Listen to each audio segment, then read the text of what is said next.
एक शरीफ आदमी का मुखौटा मंगलुरु के पास एक छोटे से गांव में 1963 में जन्मा मोहन कुमार एक साधारण इंसान था। बाहर से देखने में वह एक स्कूल शिक्षक था, शांत, मेहनती और सम्मानित। उसने 1980 से 2003 तक दक्षिण कन्नड़ के एक प्राइमरी स्कूल में शारीरिक शिक्षा पढ़ाई। दो पत्नियां, बच्चे और एक सामान्य जीवन। कोई यह कल्पना भी नहीं कर सकता था कि इस शरीफ आदमी के अंदर एक शैतान छिपा था। लेकिन 2003 से 2009 के बीच उसने कर्नाटक के 6 शहरों में 20 महिलाओं को मौत के घाट उतारा। उसका हथियार साइनाइड, एक जहरीला पदार्थ जिसे वह गर्भनिरोधक गोली के नाम पर अपनी शिकार को देता था। मोहन का अंधेरा पक्ष मोहन की जिंदगी में सब कुछ ठीक नहीं था। उसकी दो पत्नियों के साथ रिश्ते ठंडे थे और वह अपने परिवार से भावनात्मक रूप से दूर था। शायद यही खालीपन उसे महिलाओं की ओर खींचता था। उसने गरीब, दलित और कम दहेज वाली लड़कियों को निशाना बनाया, वे जो शादी के लिए बेताब थीं। वह उन्हें प्यार का झांसा देता, शादी का वादा करता और फिर एक रात साथ बिताने के बाद अगले दिन उन्हें बस स्टैंड ले जाता। वहां वह कहता, यह गोली खा लो, यह गर्भ निरोधक है। लेकिन वह गोली साइनाइड से भरी होती थी। लड़की शौचालय में गोली खाती और कुछ ही मिनटों में उसकी मौत हो जाती। मोहन उनके गहने लेकर चंपत हो जाता। उसका कहना था, मुझे पछतावा होता था, लेकिन 15-20 दिन बाद मैं भूल जाता था। शिकार की कहानियां। अनिता और पुष्पावती 17 जून 2009 को बंतवाल ताल्लुक के बारीमार गांव से 22 साल की अनिता मूल्या गायब हुई। वह बीड़ी बनाकर घर चलाती थी। मोहन ने उसे शादी का वादा दिया था। अगले दिन उसका शव हासन के बस स्टैंड के शौचालय में मिला।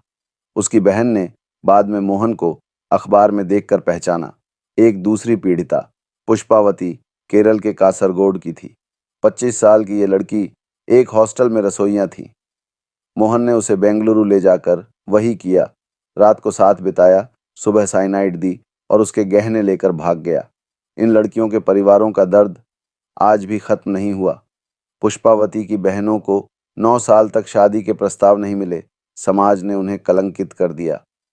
पुलिस की जांच, सच्चाई का खुलासा। अनिता की गुमशुदगी ने पुलिस को हरकत में लाया। बंतवाल पुलिस ने उसके फोन रिकॉर्ड्स खंगाले तो एक नंबर बार बार सामने आया। वह नंबर कावेरी नाम की एक लापता लड़की का था, जिसकी कॉल डिटेल्स से दो और लापता लड़कियां, विनुता और पुष्पा, मिली। सभी के फोन एक ही जगह डेरालकट्टे गांव में सक्रिय थे।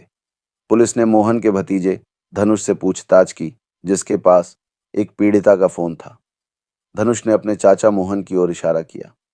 21 अक्टूबर 2009 को मोहन को गिरफ्तार किया गया। उसके घर से साइनाइड, गहने और कई मोबाइल फोन बरामद हुए।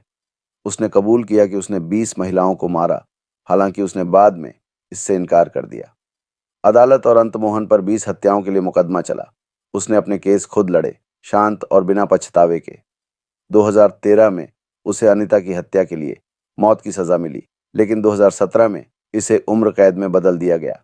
2020 तक सभी 20 मामलों में उसे दोषी ठहराया गया, कुछ में मौत की सजा, कुछ में उम्र कैद। उसका कहना था, मैंने किसी को नहीं मारा, वे खुद साइनाइड खाकर मर गईं, क्योंकि मैंने शादी से इनकार किया। लेकिन सबूतों ने उसकी बात को झुठला दिया। मनोवैज्ञानिक विश्लेषण। मोहन एक साइकोपैथ था, भावनाओं से रहित, नियंत्रण का भूखा और लालची। वह महिलाओं को सिर्फ शिकार मानता था। उसकी रणनीति में ठंडी गणना थी। वह उनकी प्रजनन चक्र को ट्रैक करता था ताकि कोई सबूत न बचे। उसका व्यवहार समाज में गहरे बैठे लिंग और जाति के शोषण को भी दर्शाता है। वह गरीब और कमजोर लड़कियों को इसलिए चुनता था क्योंकि वे आसान शिकार थीं।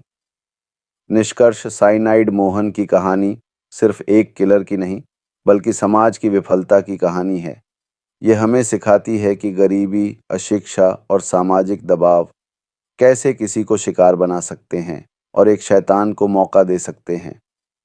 उसकी सजा से पीड़ितों को इंसाफ मिला, लेकिन उनके परिवारों का दर्द कभी खत्म नहीं होगा।